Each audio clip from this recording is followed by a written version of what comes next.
Cop Talk is brought to you by Good Greek Moving and Storage, your total relocation solution.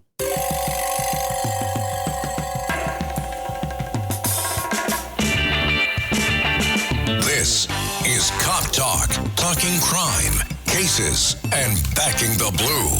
Now, here are your hosts, Captain Ed Mehmet and Detective Kevin Schroeder. Hello, everyone, and welcome to another episode of Cop Talk. I'm Kevin Schroeder, your host. I'm here with my co-host, Ed Mamet. Hello, WABC listeners. Today we have a very interesting group. It's more than one person. We have several people. It should be exciting. So today's guest on Cop Talk is Cathy Hanson. Cathy Hanson is the widow of Detective Michael Hanson. Michael Hanson was a retired detective, NYPD detective, who spent 19 years in the Emergency Service Unit. He served as a rescue worker during 9/11. Tragically, he passed away in 2018 from an illness sustained during the rescue work. His widow, Cathy, is fighting to have his death recognized as a result of his heroic actions. In this episode, we are going to point out, Cathy will point out, she's here with her attorney, Tim McInerney, and also she's here with Jeannie Kelly, the 9/11 Director of Outreach and Education for the World Trade Center Health Program. Together, they'll discuss Michael's life, legacy, and the ongoing legal battle with New York City and New York State. Cathy, welcome. Thank you very much for having me. Cathy, could you tell us a little bit about yourself and Michael? How did you meet? When did you meet? Where did you meet? Mike and I met in nursing school together. A mutual friend introduced us. We became friends and began dating in the end of 79. And then we got married in 1982. Okay. Cathy, can you tell us about your childhood growing up? Where you grew up? So I grew up in Bay Ridge, a family of 5. He was the middle child. His mom was a stay-at-home mom at that time. His dad and his maternal grandfather were both police officers, as well as some cousins. Mike's dad was in emergency service as well. He was at 6 Truck. And Mike used to go there all the time with his dad to pick up his check, and just learned everything about being there and about the trucks and just loved it. So, I worked with Michael. I was fortunate enough to work with Mike and actually Jeannie Kelly as well, our other guest, in Midtown North Precinct back in the mid-'80s. And Mike was a great cop, a great worker. He was an RN, registered nurse, which, in the mid-'80s, there wasn't many cops who were registered nurses, and I think that's great. And I know he went off to Emergency Service Unit, and he spent, as we said, 19 years in emergency service. But Mike was always a guy. I knew him pretty well in Midtown North. We got along very well. Mike got along with everybody. And I also, where you resided for many years upstate New York, I used to see Mike up there as well. So I knew Mike well. And it's, it's a shame what has happened. Mike was also, when I met him, he was an EMT. Then he became an ER nurse. Then he became a police officer in 1985, as you know, Kevin, in your class and Jeannie's class. And then while he was working as an ER nurse, he put himself through medic school at the same time. So he wore many hats, as we'd like to say. What inspired Michael to become a cop? He used to go and see his dad at 6 Truck. It was always instilled in him to, help people and do the best you can in every situation. He just loved being there at 6 Truck, meeting the guys and seeing all that they could do with rescue works. It was just in his blood, actually, Kevin. Now, where is ESU Truck 6? Is that the That's in Bay Ridge. Bay Ridge, Brooklyn. Okay, that's right. 1 and 2 is Manhattan. I know that. Correct. Captain?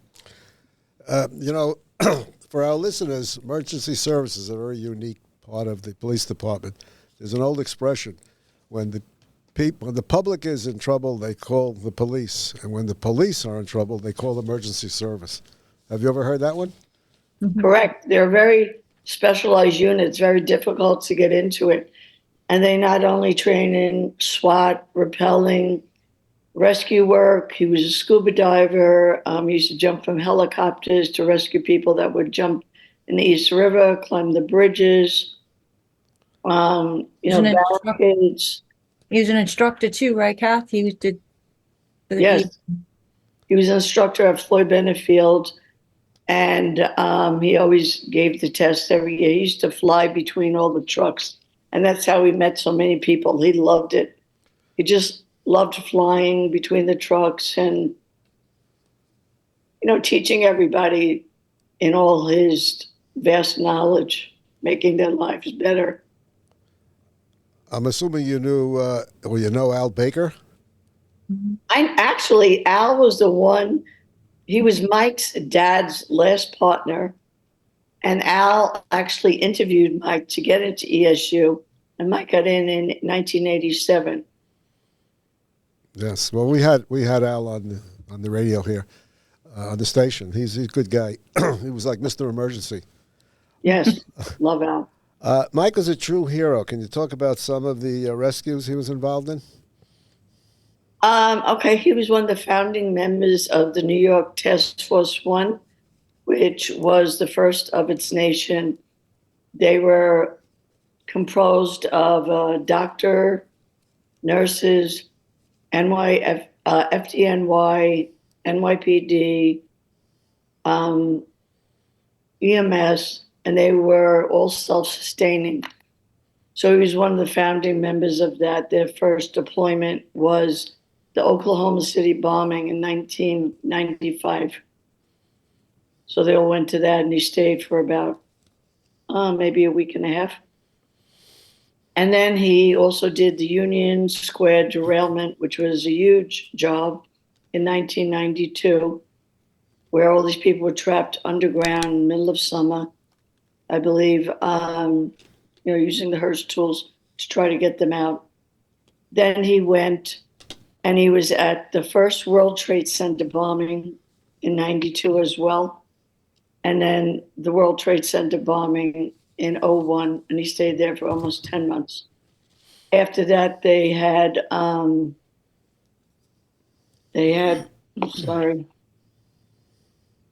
anthrax that became right after the World Trade Center, the last pillar was taking out, all the anthrax attacks. As you remember, there was a lot of envelopes being sent. Tom Brokaw got it, a whole bunch of them. And so ESU did all that coverage as well. Being the hero that he was, what do you think his legacy, or what would you like his legacy to be?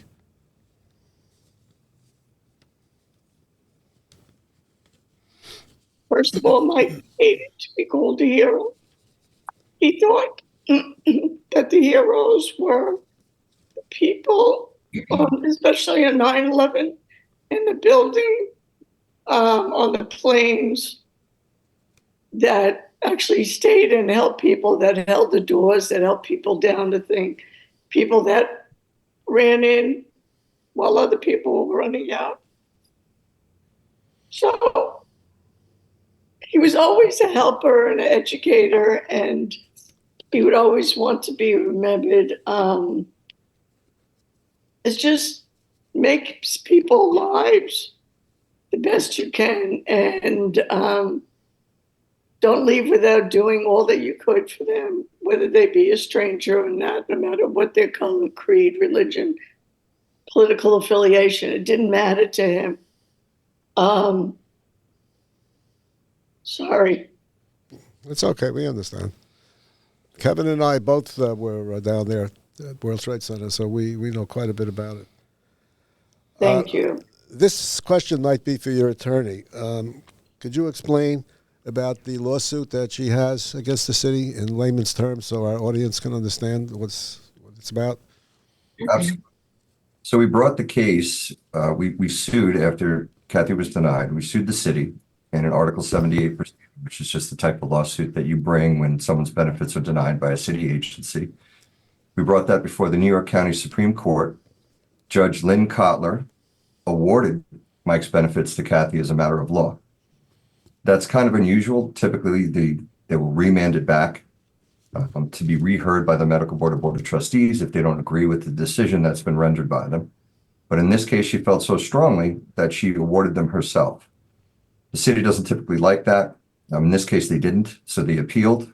When we went up to the appellate division, the appellate court, wrongly, I think, reversed Judge Kotler's decision in part, but agreed that at least the medical board and the board of trustees should reconsider the issue of whether heavy metal poisoning might have contributed to Mike's death. And now we know that the medical board has again denied Cathy the benefits, and we don't know why yet. We haven't received the report. They issue a report whenever they deny benefits that lists all their objections to approving it. We haven't seen that. It takes about 6 months for that to come across. And the appellate division decision came down in March of 23, but there's a process to get back before the board of trustees and then get it remanded back to the medical board for further consideration. So we're still waiting to hear why this time they denied it, presumably because they don't believe that heavy metal poisoning was involved in his death. There's no reason for them to believe that, but that's where we stand now. When we get that decision back and we're able to read that report, we're going to try to persuade the board of trustees to do the right thing here and overrule their medical board, which they have the authority to do. It's anybody's guess whether they will, but we hope so. And shows like this that shine lights on these types of things often help. Any pressure that we can bring, any exposure that we can get for this case is very helpful to Cathy and hopefully will be persuasive to the board, but we have to wait and see. Well, I'm very familiar with that process because I myself am out on disability pension, and the first go around, the board voted it down because that was Giuliani at that time was trying to save money. Why? There's so much money in the pension fund, it doesn't make sense. So I brought an Article 78 action, and it didn't even have to go to court. Just the filing of the Article 78 convinced the Corporation Council to settle the case. So, wow. So sometimes there is justice in this world, and the other thing is, it's my understanding. Correct me if I'm wrong. That the city is appealing that judge's decision.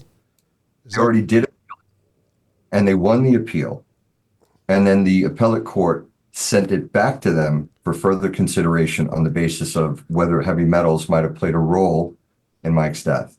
If it did, that would be considered a new onset condition. It's either heavy metals or they had to consider it as a new onset condition. The appellate court didn't feel that this fit the bill for a new onset condition, despite a prior appellate court decision that we won where fibromyalgia was deemed a new onset condition with no more proofs than we have here for ALS. So why they made that decision is anybody's guess. It was a different appellate panel. There are many different appellate judges, and you can get very, very widely differing opinions from one panel to another. I've argued almost the same case in different circumstances before two different appellate panels and gotten completely different results. Well, I know this. I'm in the program as Kevin is, and they're constantly coming up with new findings of what applies. In the very beginning, when the 9/11 program began, there was only a small number of conditions that were applicable. But as time went by and more people were getting sick, they expanded the qualifications. So it's possible that they will include this situation with her husband as a. That's true, and there's actually petitions being circulated right now at NIOSH, which is in charge of making these determinations as to whether a condition will be added to the list of qualifying World Trade Center conditions. Neurotoxic diseases, including ALS, are being, we think, considered, but we don't know where they are in that process or what would push them over the edge to actually approving that. If that happens, then this claim would have to be approved. So can I say something, please? Sure, it's your show. Say what you like. When they tested the soil down at Ground Zero, shown to be toxic levels of these heavy metals between the planes, the buildings falling, et cetera, they were exposed to all these heavy metals. In Mike's autopsy, it showed that he had toxic levels of a metal antimony, which I believe ultimately caused his death. And Mike believed that because you're it destroys your nervous system. So it's not just what Mike had, it's also Parkinson's, MS, neuropathy, dementia, that thousands and thousands of rescue workers are coming down with, for people that were down there.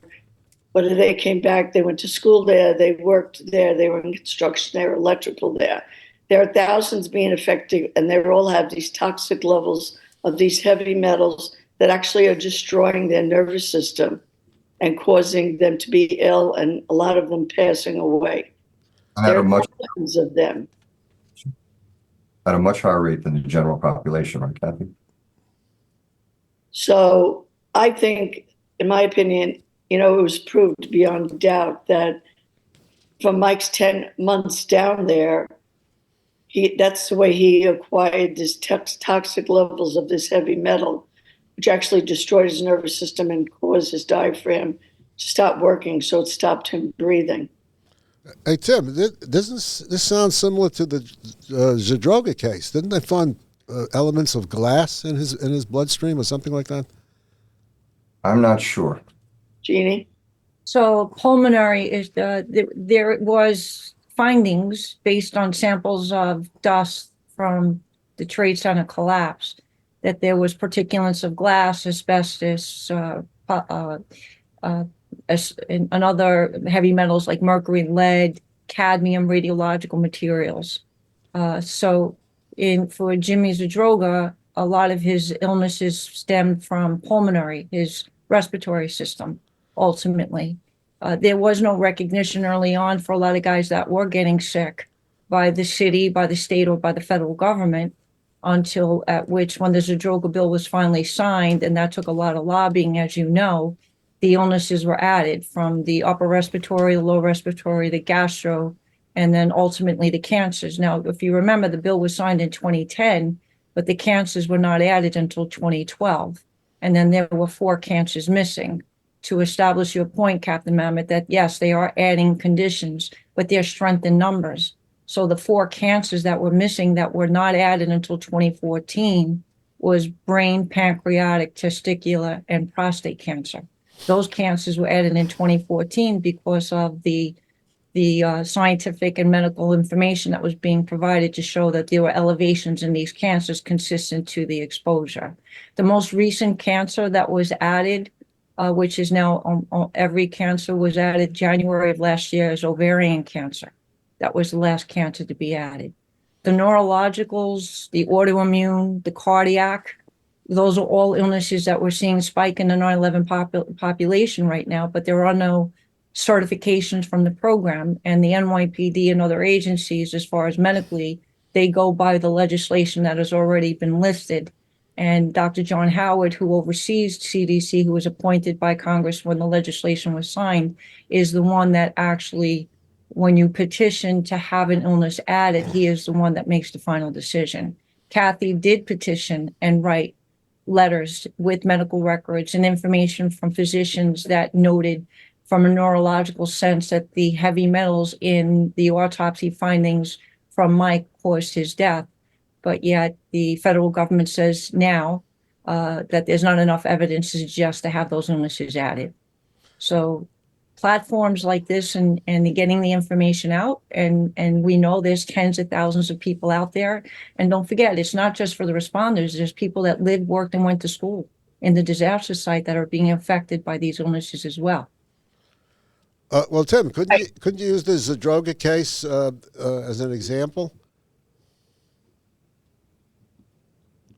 Yeah, it can be used as an example. We have a more recent case from the first department that is closer on the facts than Zadroga is. So we cited to Sheldon versus Kelly.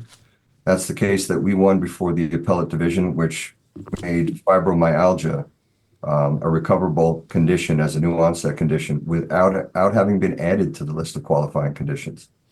So that was pretty much what we were trying to do here, and it was more analogous. Hey, it's the Good Greek Spiro, and I have some exciting news. Good Greek has been awarded National Mover of the Year. You've trusted the Good Greek for decades with your family's moving and storage needs. Now Good Greek is proud to be the nation's top mover. So when it's time for you to move across town or across the country, trust America's best mover, Good Greek. Go to goodgreek.com for Good Greek, the National Mover of the Year. Good Greek Moving and Storage, your superhero movers. Let's talk about the case implications for the future and other families. How do you see that? Maybe this is for Jeannie. Good question for Jeannie. Well, if we can have a landmark case such as this one where we can reverse the decision and have Mike recognized as a line of duty death. Remember, this is all for the benefit that go to what is eligible from legislation for us as responders, active members in any agency that was officially deployed, specifically in New York State for guys in the state pension and the city pension, to go back to change their pension for disability should they get sick in the future.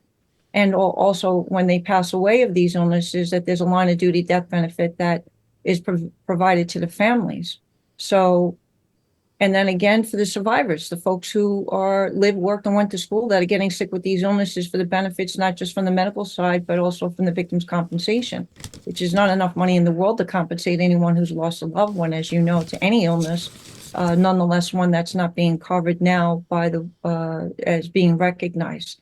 So if we can get past this and we can have this added, there's a national, remember, there's people that came into New York City from around the country that went home to their home states and getting sick that would be benefited of this legislation and the added illnesses if we can overturn this.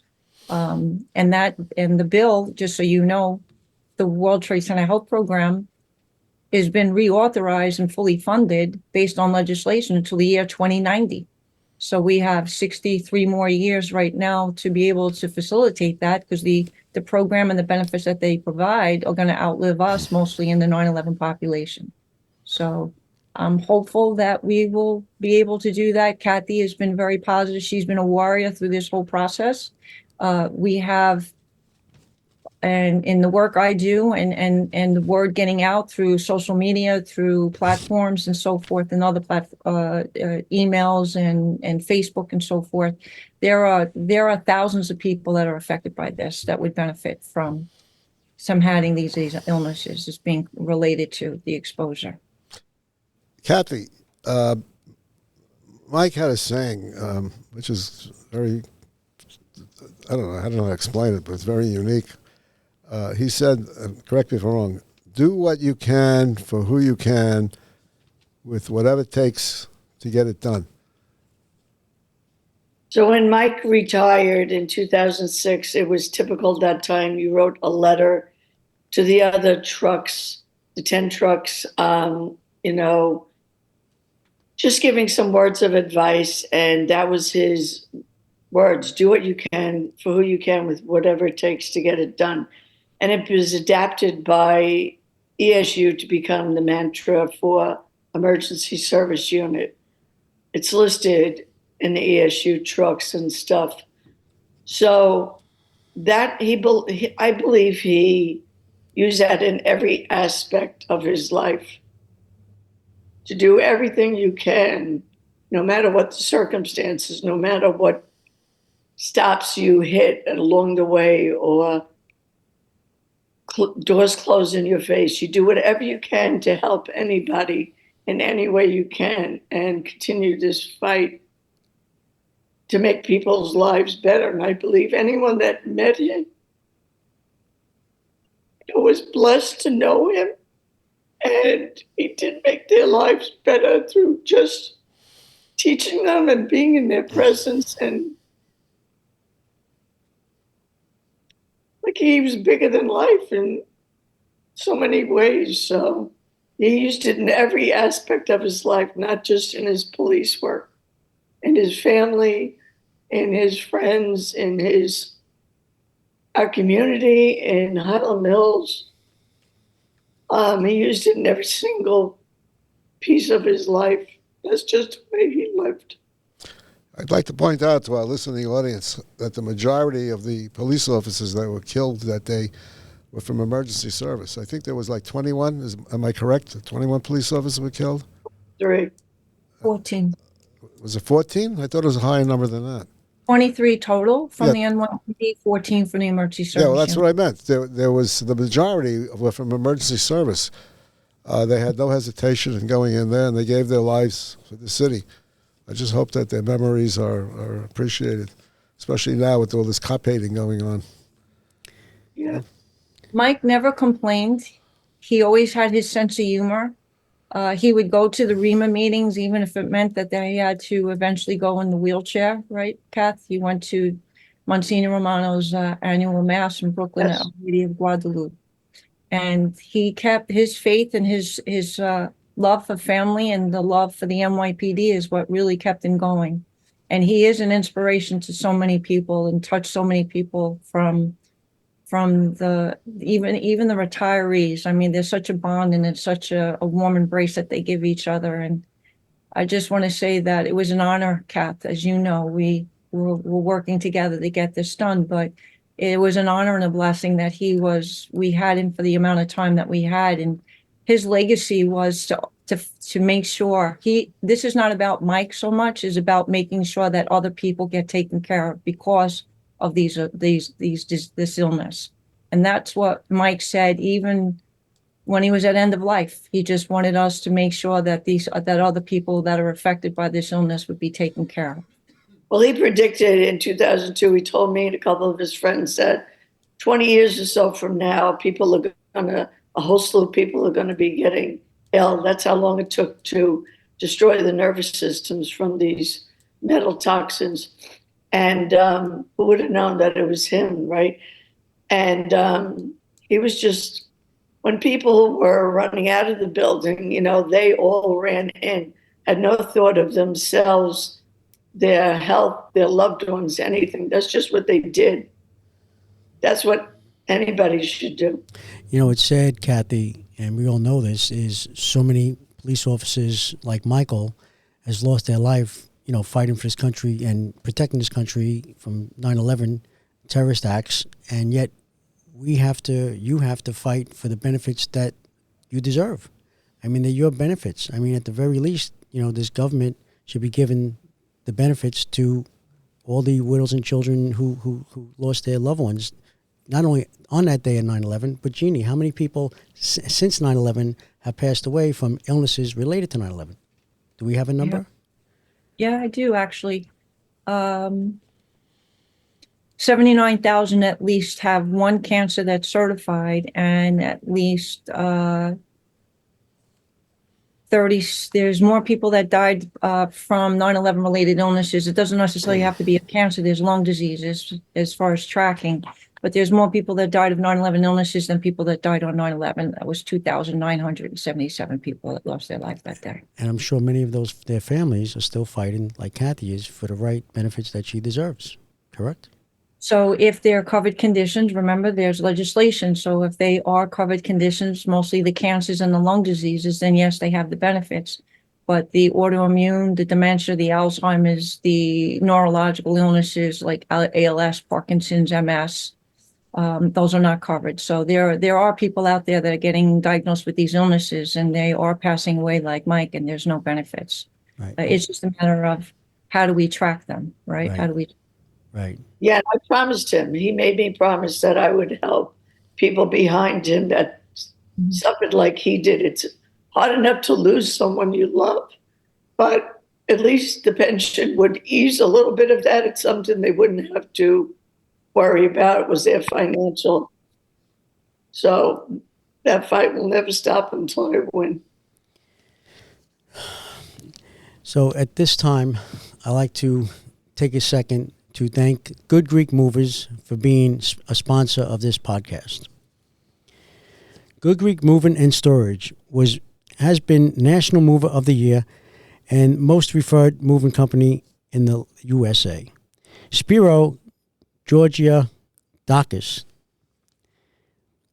CEO and founder, was also a police officer.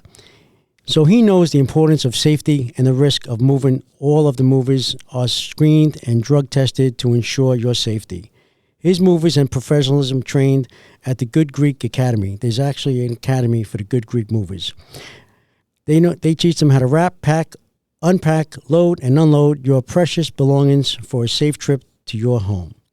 Good Greek is your total relocation company that will help you find a home, sell a home, or get the insurance you need. Transport your car, take your junk, and move you. They are one stop shop, and they are the relocation needs that you need. Good Greek Moving and Storage is also the official movers of 18 colleges and major league sports teams as well.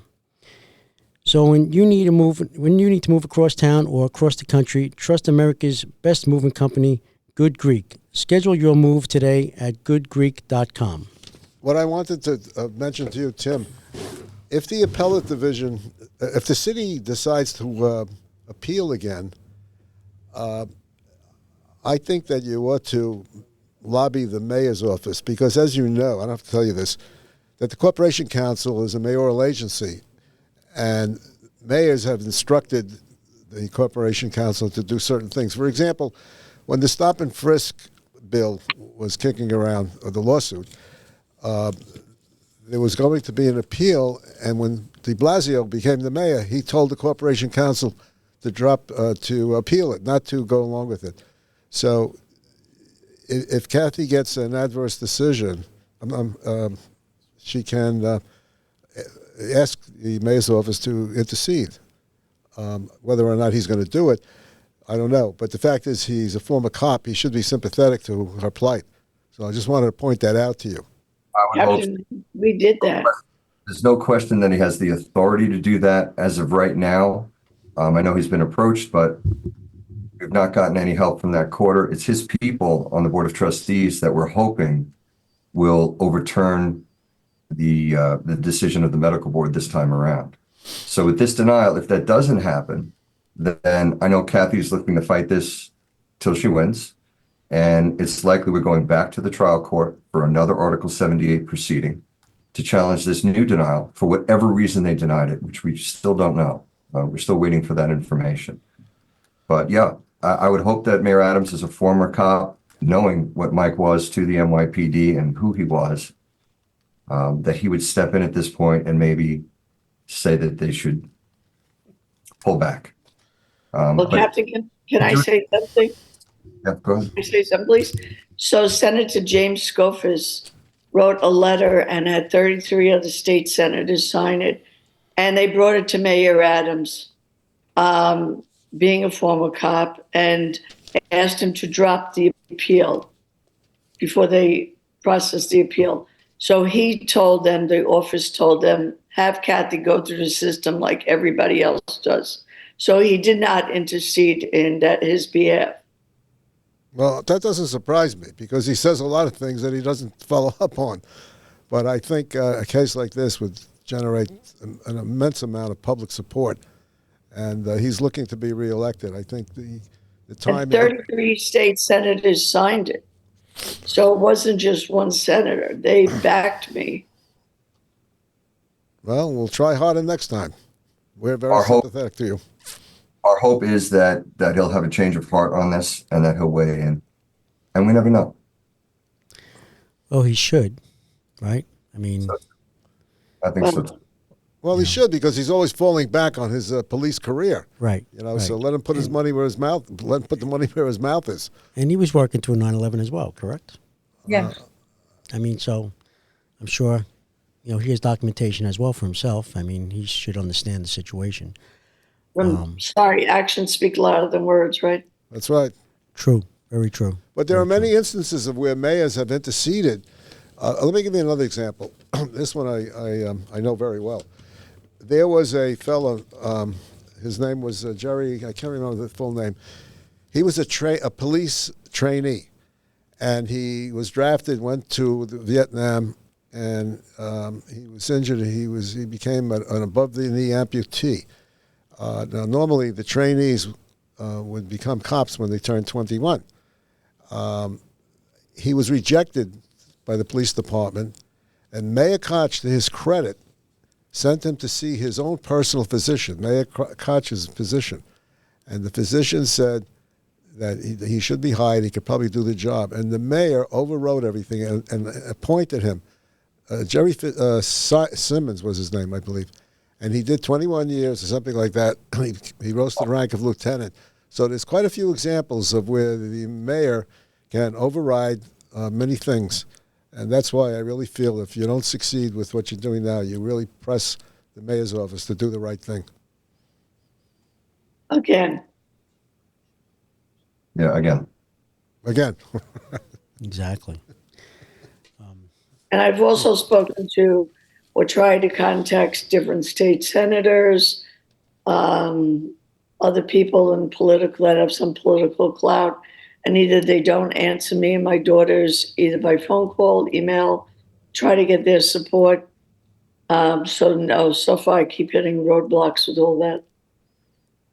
So what's important too, because there's strength in numbers, so it's not just NYPD, but the fire department is getting hit pretty hard with neural illnesses as well. There's a lot of studies and research that has been done in regards to heavy metals like mercury, lead, antimony, radiological materials. So if there's not enough evidence to suggest now, but there is strength in numbers, so the more people that come forward and report these illnesses to the program, if they're registered in the program, the World Trade Center Health Program, and or also do like Cathy did, do an official petition to the CDC that oversees the program with the medical information and let doctors know, doctors know that they are working, that they were responders down at ground zero, that there were heavy metals, and have physicians write on paper that, and the language could be medically associated, exacerbated, or probably caused by. And that language from physicians, and that we can give that to the program and also petition with the strength and numbers for everyone that's being affected by it. So remember, it doesn't have to just be ALS and Parkinson's and MS. Neuropathy is the number one neurological illness right now in the 9/11 population. And that is that loss of feeling or numbness in the hands and feet, or shooting lightning pains like what diabetic patients get from the feet into the legs. I can't tell you how many people that I've responders and survivors that have tremors and or also have neuropathy. Now, neuropathy is a covered condition in the program when it's medically associated to those that have cancer treatment like chemo radiation. So it's eligible to be certified when it's medically associated to a covered condition, but in of itself, it's not eligible to be certified or recognized.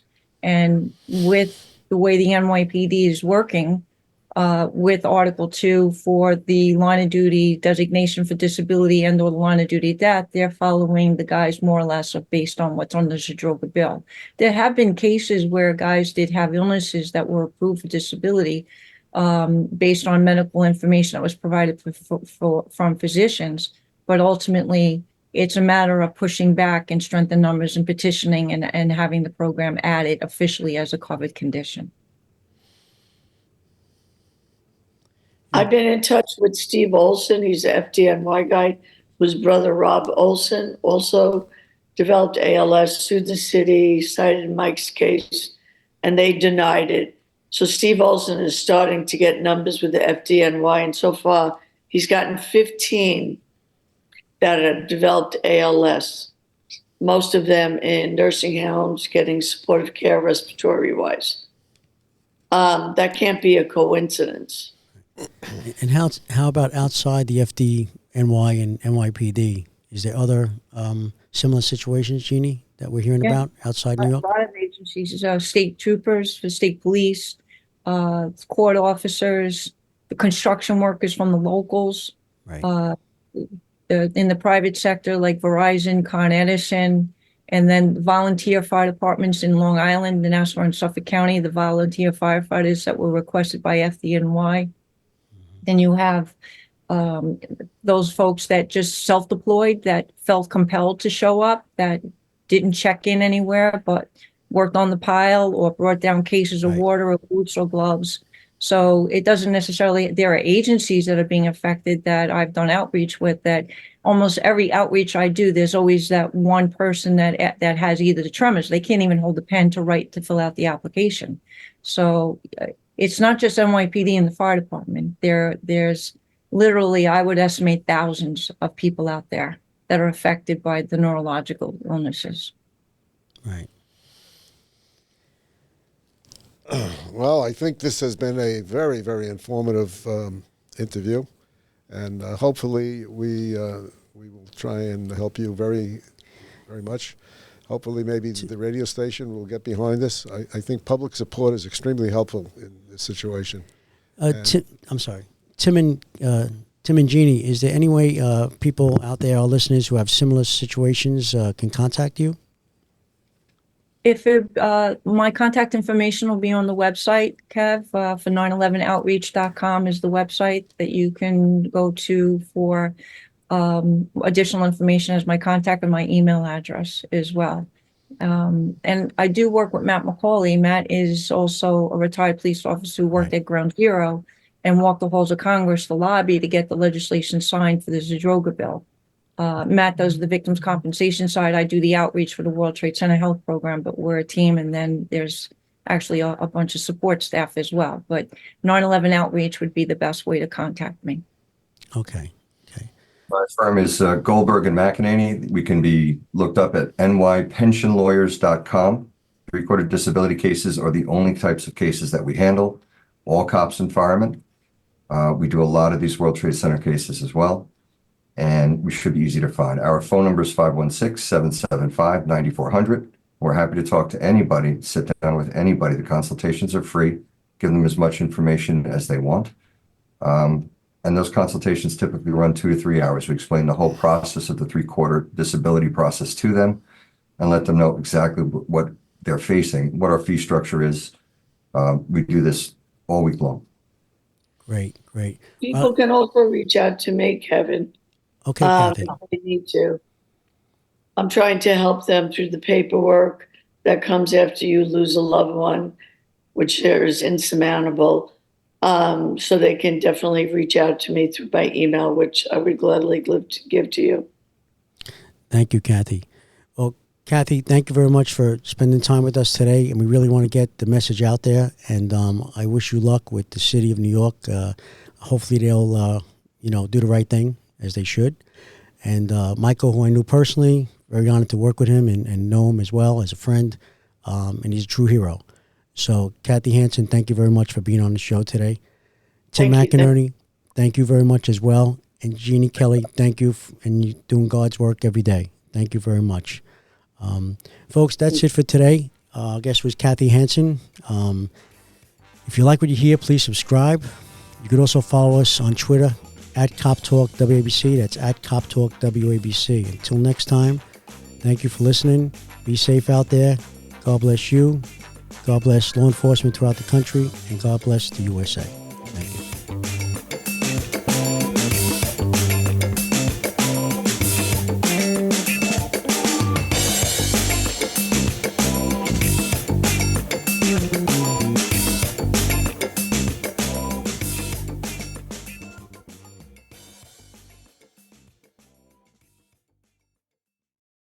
Hello, folks. Larry Kudlow here. Pay attention, because China is leading the largest anti-American alliance since World War II. One that's already dumped U.S. bonds, grabbed 43 million acres of our farmland, and is plotting to dethrone the dollar. That's why IRA and 401k savers are protecting their savings with gold. Please go to freegoldguide.com/Kudlow or just call 800-621-3908 for your free gold guide on how to protect your wealth with gold 100% tax-free.